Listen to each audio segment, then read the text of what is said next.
or is in the CIA. He will never talk about the CIA to him. He'll never give anything away whatsoever, except one bit of advice. He said, never watch the television. Never watch the television. It's the greatest scientific indoctrination tool ever devised. Haven't you figured that out? It's changed the whole culture of nations, not just one nation. Why do you think it was mandatory that everybody in Britain give access to televisions by the government? Why do you think China... For an awful long time, his brother was in the CIA, or is in the CIA. He will never talk about the CIA to him. He'll never give anything away whatsoever, except one bit of advice. He said, never watch the television. Never watch the television. It's the greatest scientific indoctrination tool ever devised. Haven't you figured that out? It's changed the whole culture of nations, not just one nation. Why do you think it was mandatory that everybody in Britain give access to televisions by the government? Why do you think China is under the same program to get everyone to the TV right now? Because they love to have you entertained. Do you really think that? And India is on the same route as well right now too. Most of your ideas and your opinions and how you emulate, because you emulate things, you mimic what you see. As Charles Galton, Darwin and others have said in the past, it becomes you, you become it.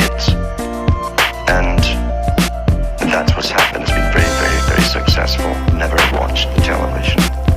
You can't watch a movie unless you do it critically. If you watch it critically, not there to enjoy it. Remember what they say, it's your emotions that get you on. And it's interwoven, all these emotional themes all through movies.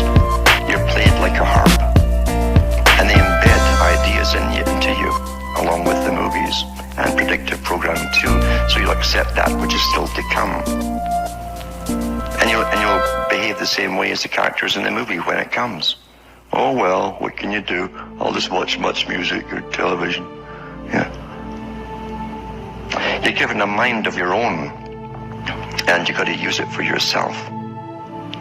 And believe you me, if you ever had a nation or wanted a nation, you'd have to make sure that everyone took their turn. Everyone took their turn, just like jury duty, to go in and oversee the guys that are supposed to be taking care of everything on your behalf.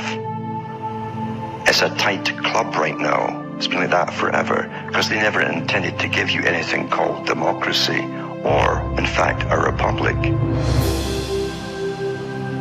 Gangs and fraternities run the systems of the countries. That's how they're run. And under taxation, and it's true what Marx said, and it's true what Lenin said about that part of it, all wealth comes from labor. And tax is another term for labor.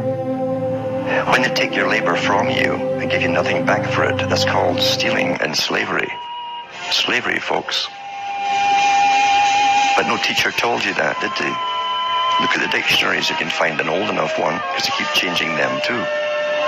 From Hamish myself from Ontario, Canada, it's good night. I mean, your God, or your gods. Psychological warfare has been waged against America for much of this century. This war for the mind of the public has been facilitated by the emergence of mass media and the transformation of American education by behavioral psychologists. In the book 1984, George Orwell warned that people were in danger of losing their human qualities and freedom of mind without being aware of it while it's happening because of psychological, emotional, and intellectual manipulation, mind control. The most effective way to protect yourself from subconscious manipulation is by being aware of how it works. What the conscious mind knows is the subconscious axon. It works like programming in a computer. Information is fed into a computer, and the computer acts on it. However, if the information fed into the computer is wrong, it still acts on it. If a person believes something that is not true, the ripple effects in the subconscious mind do not correct the error, but act on it. The theory of cognitive dissonance holds that the mind automatically and involuntarily rejects information not in line with previously accepted thoughts and beliefs. Watching television often produces an altered state of consciousness. Though not consciously perceived, the television screen, while appearing static, actually flickers. Any repeating light or sound pattern can lead you into an altered state. A hypnotist uses pattern speech by varying the pacing and inflection of his voice to induce the state of mind in his subject. It is in this state of mind where one is the most receptive to mental programming. Whether or not the information takes hold in the mind depends on two factors: trust in the source of the information and repetition of the message. Trust in the source of the information induces acceptance of the message as true, even if it is not understood. Repetition of the message embeds it in the subconscious so that acceptance of its truth and accuracy becomes a conditioned response. Thus, this information will be accepted as true without thinking about it whenever it is presented again.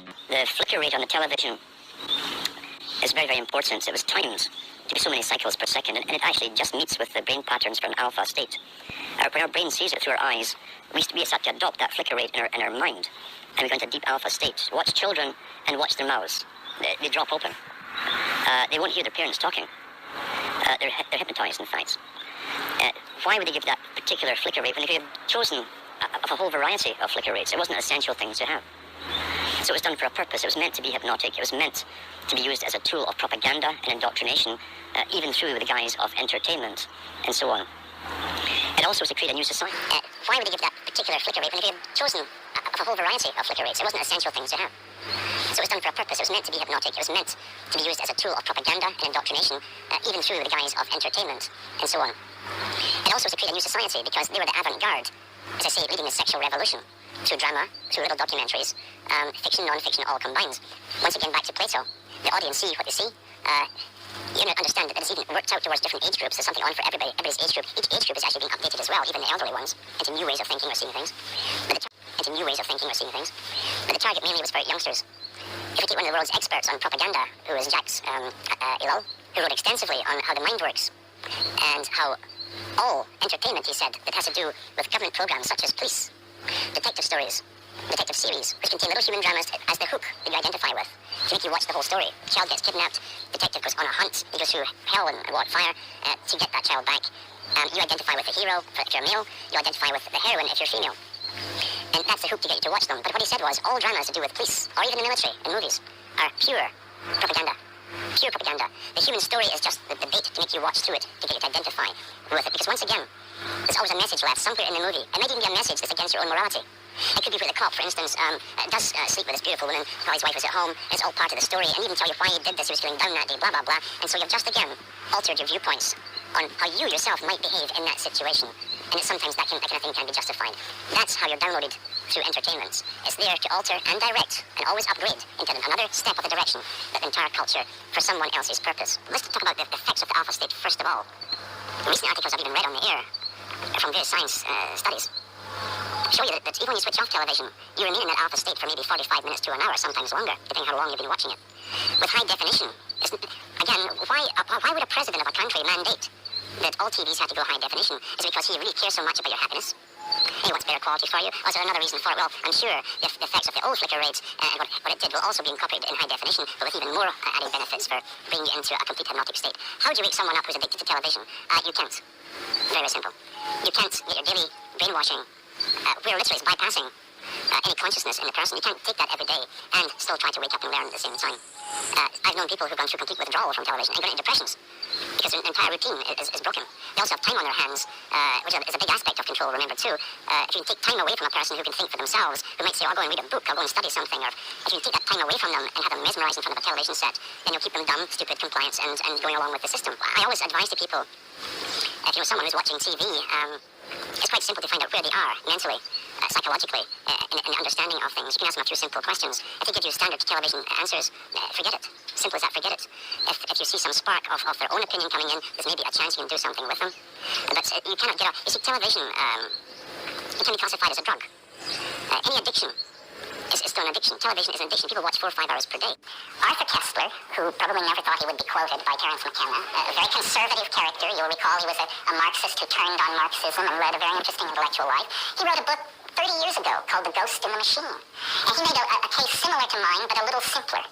He observed human beings are hardwired for homicide.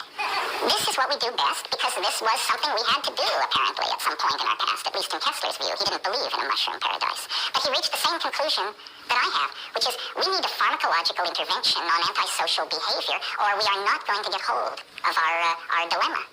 And there have been dystopias based on drug intervention on aggressive behavior. You all remember Brave New World, where every time anybody raised their voice, they were given a gram of soma and told a gram is better than a dam. And so nobody ever had a thought in their head, well, that's a terrible drug. Let's not introduce that. Uh-oh, the bad news is we've had it for decades. It's called television. We have millions of people in larval, low-awareness lives in their little condominium apartments just ladling this garbage into their minds. The average American watches 5.5 hours of TV a day, so imagine how much time these people watch. I mean, to think of that as human at all. If that were a drug, we'd be up in arms. If people were loaded at home with that level of mental condition, day after day after day, we would do something about it. Jim, there's a line in your book of poems which reads, "The cleavage of men into actor and spectators is the central fact of our time." I think that's undeniable, but I wonder, hasn't it always been that way with society? I suppose it has, but it's with mass media, today it becomes more immediately apparent. I think what I was concerned with in that book was the fact that most people feel completely void and helpless in controlling their own destinies, or controlling the destiny of human life. And I think it's sad. More people should be involved rather than designating all these powers to a few individuals. I think the average person, whatever that is, should be a part of it somehow. And I think everyone feels that events are just going on without their knowledge or control. I think it's one of the tragedies of our time. I suppose it has always been that way, but now it's just become so obvious. Decisions are made for you in which you have no part of at all. I just lament the fact that so many people are content with living a very quiet, well-mannered, orderly life when so many obvious injustices, I guess, are going on, and they just seem to ignore it somehow, or not care at all. Just let it happen without ever becoming involved. I think that's sad. Jim, relevant to your theory that people should get more involved in life and thus enjoy it more, you have written a line of poetry which reads, "The spectator is a dying animal." Now, isn't that a bit of a contradiction to what you've said previously? No, it's concerned with that same split between the actor and the audience. To me, there's something incredibly sad about a bunch of human beings sitting down watching something take place. And just when you think about it, I love movies as much as anyone else, but the spectacle of millions and millions of people sitting in movie theaters and in front of television sets every night watching a second or third-hand reproduction of reality going on when the real world is right there in their living room, or right outside in the street or down the block somewhere. I think it's a tool to somnambulize or hypnotize people into a kind of waking sleep.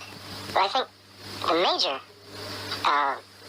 influence in the next decade or so is going to be the people, I don't know what you'd call them except maybe the connectors, the people who are able to assemble masses, huge masses of people into one spot, as we've witnessed in pop festivals in the last 2 or 3 years. The kind of people that can assemble huge crowds in one spot, I think will be the major influences on mass culture in the next decade. If you never get involved, you understand a storyline, you watch a movie,